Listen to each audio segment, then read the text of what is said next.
Okay, well, what do you think of that? I mean, in 20 years, people are going to talk about KD being a two-time Finals MVP. He's never going to be able to escape the whole Steph Curry thing, whatever. I think, like Monica said, at this stage of his career, why just not lean into being the ultimate mercenary? I don't give a damn what people have to say anymore. Like, at the end of the day, if he's holding up 3-4 rings, if he's able to do that, so like we were talking about in the back, I'm going to go ahead and say it. I mean, just go to L.A. The other part of this. I'm sorry, what? Go to Lakers. Well, I mean, Join LeBron. That doesn't Why make you not? sweat, Greedy? That's not That don't exciting? make you sweat? The I mean, three of them? I'll start sweating again if that's a legitimate option, but it doesn't feel like that's a legitimate I option. don't know how they could pull it off. But If they could afford Kevin Durant, I'm sure Wendy would have mentioned it But earlier. this whole thing that we always make people out to say, like, you got to do it by yourself. Nobody ever does it by themselves. Wendy, what does the future look like in Phoenix short term? I'm hearing about Devin Booker. I got Stephen A. telling me Devin Booker wants to go to the Knicks yesterday. I got Kevin Durant, who knows what his future looks like. I got Bradley Beal. What does the future look like for KD in particular and the Suns in general? Well, the Suns are having internal discussions over the next few days about what to do with their coaching situation. I don't think it's a foregone conclusion that Frank Vogel will be fired. That could happen, but I think that they're really looking at their options. And I think that they want to continue with Bradley Beal, Kevin Durant, and Devin Booker, and they want to figure out what they can do around them to improve it and to maybe improve their systems. I don't think they're looking to break up that core. Jay Will is right. Ultimately, though, the choice is not made by the Suns organization. The choice is going to be made by the players.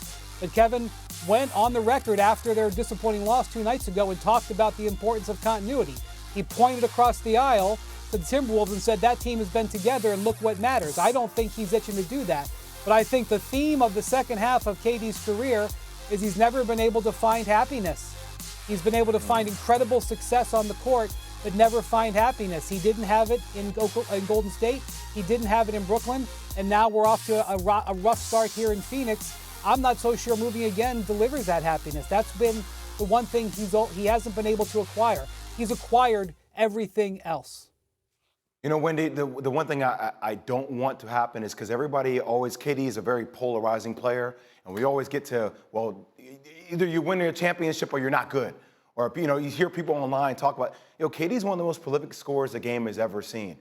It's not easy to win a championship. That part. It's hard. We're watching LeBron James put up incredible numbers at 39, and just think about that. Yeah. Right? Like in Denver, top to bottom, like it feels like they're dynastic and it's their time. You know, but there's a famous expression that pressure is a privilege.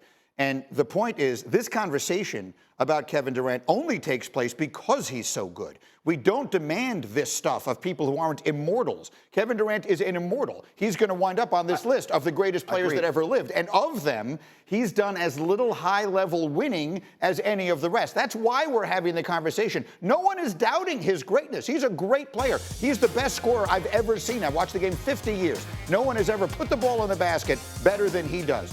But once you get to that place, now we're comparing you with the 10 greatest players that ever lived. Okay. This is where the conversation goes. I'm just going to tell you from a high level, and by the way, Monica, I think you would see it this way too. I feel like Shannon's comment, like to me, like that's like, it feels like a lazy take. People are going to remember him getting swept. Like I feel like, ask Steph Curry how he's going to remember Kevin Durant. Ask Draymond Green and Klay Thompson. I know that people walking outside are fans, but at the end of the day, if you're Kevin Durant, you have to remember how your peers, how those guys are going to think about you. That's what matters the most. Yeah. The respect you get in the locker room, not from the guy that says, oh, you got swept by Boston, you can't do it on your own. It's not a single individual sport. Yeah. What's worse, getting swept or not getting, like, finish your career not going to the playoffs?